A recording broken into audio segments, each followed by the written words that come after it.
లోని లక్షలాది మంది యువతని రెచ్చగొట్టి తెలంగాణలో ఆనాడు అప్పుడున్న కేసీఆర్ గారి ప్రభుత్వం మీకు ఉద్యోగాలు ఇవ్వలేదని, నోటిఫికేషన్లు ఇవ్వలేదని, పరీక్షలు సరిగా నిర్వహించలేకపోతున్నదని, అసమర్థ ప్రభుత్వం అని అవాకులు చెవాకులు పేలి తెలంగాణ యువత మనసు ఖరాబు చేసి తమ రాజకీయ నిరుద్యోగాన్ని తీర్చుకోవడానికి ఆనాడు రాహుల్ గాంధీ గారు, అదేవిధంగా రేవంత్ రెడ్డి గారు, ఈ ఇద్దరు రాజకీయ నిరుద్యోగులు కూడా తెలంగాణలోని యువతని, తెలంగాణలోని నిరుద్యోగుల్ని రెచ్చగొట్టి ఆనాడు ఎన్నో రకాల ఆశల వాతావరణాన్ని కల్పించే ప్రయత్నం చేసినారు. పుంకాను పుంకాలుగా పేజీలకు పేజీల నిండా మేము రాగానే 2 లక్షల ఉద్యోగాలు మొదటి సంవత్సరంలోనే మేము నింపుతాము, ప్రభుత్వ ఉద్యోగాలు 2 లక్షల కొలువులు ఇస్తామని చెప్పి పత్రికల్లో full page ads, job calendar అని చెప్పి తేదీలతో సహా ఏ పోస్టుకు ఏ రోజు మేము నోటిఫికేషన్ ఇస్తామని చెప్పి మొత్తం జాబ్ క్యాలెండర్నే నమ్మదగే విధంగా నమ్మబలుకుతూ పుంకాన్ పుంకాలుగా ఫుల్ పేజ్ యాడ్స్ ఇచ్చినారు. ఈరోజు మొదటి సంవత్సరంలో 2 లక్షల ఉద్యోగాలు ఇస్తామని చెప్పిన కాంగ్రెస్ పార్టీ తమ ఉద్యోగాలు అయితే తెచ్చుకున్నారు. ఇద్దరు రాజకీయ నిరుద్యోగులు, ఒక ఆయననేమో ముఖ్యమంత్రి అయిండు, మరొక ఆయననేమో జాతీయ స్థాయిలో ప్రధాన ప్రతిపక్ష నాయకుడు అయిండు.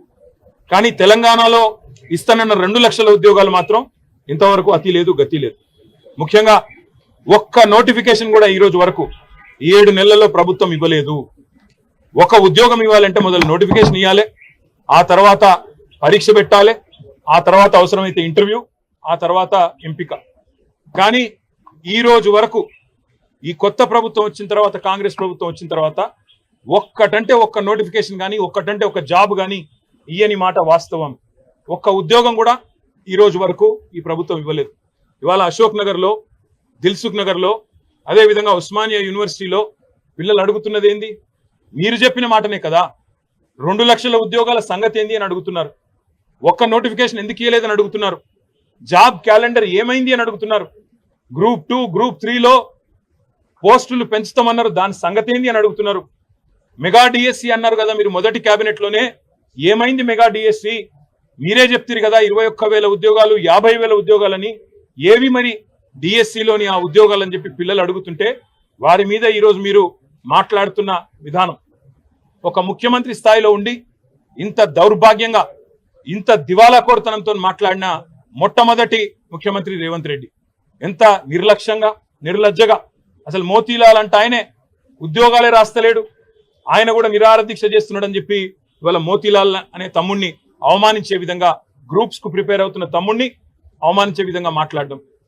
ఎవరినైతే ఏ కోచింగ్ సెంటర్లను ఆలంబనగా చేసుకొని అశోక్ నగర్ కి నువ్వు మీ రాహుల్ గాంధీ పోయి 2 ఉద్యోగాలు సంపాదించుకున్నారో, ఇవాళ అక్కడ కోచింగ్ సెంటర్లు నడుపుతున్న యువతని, అశోక్ కావచ్చు, రియాజ్ కావచ్చు, మరొకరు కావచ్చు, ఆ కోచింగ్ సెంటర్ల నిర్వాహకులందరినీ అవమానించే విధంగా 150 కోట్లు, 100 కోట్లు సంపాదించడానికి పరీక్షల పోస్ట్ పోన్మెంట్ అడుగుతున్నారు. వాళ్ళ కోసం, వాళ్ళ స్వలాభం కోసం పాకులాడుతున్నారని చెప్పి వాళ్ళను అవమానించే విధంగా మాట్లాడడం. అందుకే ఇవాళ తెలంగాణ యువత బగ్గుమంటున్నది. ఎన్నో ఆశలతో కాంగ్రెస్ ప్రభుత్వం 2 లక్షల ఉద్యోగాలు మొదటి సంవత్సరంలో ఇస్తుందని చెప్పి ఏ యువతనైతే మమ్మల్ని దించి మిమ్మల్ని గద్దెనెక్కిచ్చిందో ఈరోజు అదే యువత నిన్ను ప్రశ్నిస్తున్నది. రేవంత్ రెడ్డికి అందుకే చెప్తా ఉన్నాం, 7 నెలలు అయిపోయింది, 8వ నెలలో నీ ప్రభుత్వం అడుగుపెట్టింది. ఈ 8 నెలల్లో ఒక్క నోటిఫికేషన్ ఇవ్వలేదు. మరి మిగతా 4 నెలల్లో ఎట్లా ఇస్తావు 2 లక్షల ఉద్యోగాలకు నోటిఫికేషన్లు? ఎట్లా ఇస్తావు 2 లక్షల ఉద్యోగాలు? జవాబు చెప్పాలని చెప్పి నేను రేవంత్ రెడ్డి గారిని డిమాండ్ చేస్తా ఉన్నా. మిమ్మల్ని వదిలిపెట్టాం, శాసనసభలో నిలదీస్తాం, క్షేత్రంలో నిలదీస్తాం. ఏ పిల్లలనైతే నువ్వు మోసం చేసినావో ఆ పిల్లలకు మేము అండగా ఉంటాం. తప్పకుండా ఆ పిల్లలతో ఐక్యంగా కొట్లాడతాం. ఇది ఏదో 2 రాజకీయ ఉద్యోగాలకు సంబంధించిన పంచాయతీ కాదు, లక్షలాది మంది తెలంగాణ యువతకు వారి భవిష్యత్తుకు సంబంధించిన అంశం. కాబట్టి ముఖ్యమంత్రి గారు ఇకనైనా బేషజాలకు పోకుండా, అనవసరపు ప్రెస్టేజ్, ఫాల్స్ ప్రెస్టేజ్ పోకుండా, ఈగోకి పోకుండా అహంకారం తగ్గించుకొని ఇవాళ కండకావరంతో మాట్లాడే విధానాన్ని తగ్గించుకొని ఆ పిల్లలకు క్షమాపణ చెప్పి 2 లక్షల ఉద్యోగాలు ఇస్తానన్న మాట నిలబెట్టుకునే దిశగా వెంటనే నోటిఫికేషన్ ఇవ్వాలని, వెంటనే ఆ ప్రక్రియ ప్రారంభించాలని వారు డిమాండ్ చేస్తున్న విధంగా గ్రూప్ 2, గ్రూప్ 3లో పోస్టుల సంఖ్య పెంచాలని, అదే విధంగా డిఎస్సి విషయంలో కూడా మీరే ఏదైతే మాట చెప్పారో ఆ మాటను నిలుపుకోవాలని ఆనాడు మీరే చెప్పారు ప్రతిపక్ష నాయకుడిగా 21,000 ఉద్యోగాలు ఉన్నాయని చెప్పినారు.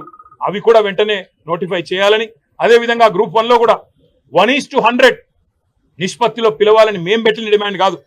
మీ పార్టీ తరఫున ఆనాడు బట్టి విక్రమార్క గారు నిండు శాసనసభలో పార్టీ ప్రతినిధిగా చేసిన, ఫ్లోర్ లీడర్ గా చేసిన డిమాండ్, దాన్ని కూడా నిలుపుకోవాలని చెప్పి తెలంగాణ యువత తరఫున, తెలంగాణ పిల్లల తరఫున ఈ ప్రభుత్వాన్ని, ముఖ్యంగా రేవంత్ రెడ్డి గారిని, తెలంగాణ యువతకు నిన్న మాట్లాడిన దిక్కుమాలిన మాటలకు క్షమాపణ కూడా చెప్పాలని చెప్పి కూడా డిమాండ్ చేస్తూ, సంవత్సరంలో 2 లక్షల ఉద్యోగాలు ఇచ్చే విషయంలో రాబోయే శాసనసభ సమావేశాల్లో కూడా తప్పకుండా చర్చకు పట్టుబడతాం. ప్రభుత్వాన్ని శ్వేతపత్రం ప్రచురించమని డిమాండ్ చేస్తాం. అదేవిధంగా ఒకవేళ వారు కనుక ఒప్పుకోకపోతే తప్పకుండా వాయిదా తీర్మానం ఇచ్చైనా సరే సభను స్తంభింపజేయడానికి కూడా వెనుకాడమని చెప్పి కూడా హెచ్చరిస్తా ఉన్నాం. ఆ రాజకీయ శక్తుల పేర్లు రాహుల్ గాంధీ, రేవంత్ రెడ్డి. అక్టోబర్, నవంబర్ లో ఇప్పుడు రేవంత్ రెడ్డి మాట్లాడుతున్నాడు, బక్కా జడ్సన్ గారు దీక్ష చేస్తే ఏ ఉద్యోగ కోసం ఆయన దీక్ష చేస్తున్నాడు అన్నాడు. మరి గాంధీ భవన్ లో 2023 సంవత్సరంలో రేవంత్ రెడ్డి గారు కూడా దీక్ష చేసిండు. ఏ ఉద్యోగం కోసం దీక్ష చేసిండు? ఏ పరీక్ష రాస్తున్నాడు రేవంత్ రెడ్డి అని చెప్పి దీక్ష చేసిండు? ఏ పరీక్ష రాస్తున్నాడు అని చెప్పి మరి ఈరోజు రాహుల్ గాంధీ అశోక్ నగర్కి వచ్చిండు. ఇవాళ అశోక్ నగర్ లో ఉండే సన్నాసులని మాట్లాడుతున్నాడు. మరి మీ రాహుల్ గాంధీ గారు అశోక్ నగర్కి వచ్చినారు, నువ్వు వచ్చినావు అశోక్ నగర్కి, మీ నాయకులందరూ ఆ కోచింగ్ సెంటర్లో చుట్టే తిరిగినారు, మధు యాష్కి గారు, ఇతరులు. ఎవరు సన్నాసులు, ఎవరి గురించి మాట్లాడుతున్నావో ఆలోచించుకొని మాట్లాడితే బాగుంటుంది. ఇది ఇప్పుడు 4.5 ఏళ్ళు ఏ ఎలక్షన్ కూడా లేవు. ఈ 4.5 ఏళ్ళు ఎలక్షన్లు లేనప్పుడు మాకేమి రాజకీయ ప్రేరితమైన ఉద్యమాలు కానీ వాళ్ళని రెచ్చగొట్టాల్సిన అవసరం కానీ లేదు.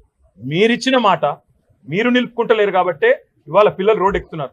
అర్ధరాత్రి నిన్న 4 దాకా పిల్లలు అశోక్ నగర్ లో, దిల్సుఖ్ నగర్ లో ఆందోళన చేసిన మాట వాస్తవం కాదా? ఉస్మానియాలో వాళ్ళని ఇవాళ గొడ్లను ఈడ్చుకపోతూ ఇవాళ అరెస్టులు చేస్తున్న మాట వాస్తవం కాదా?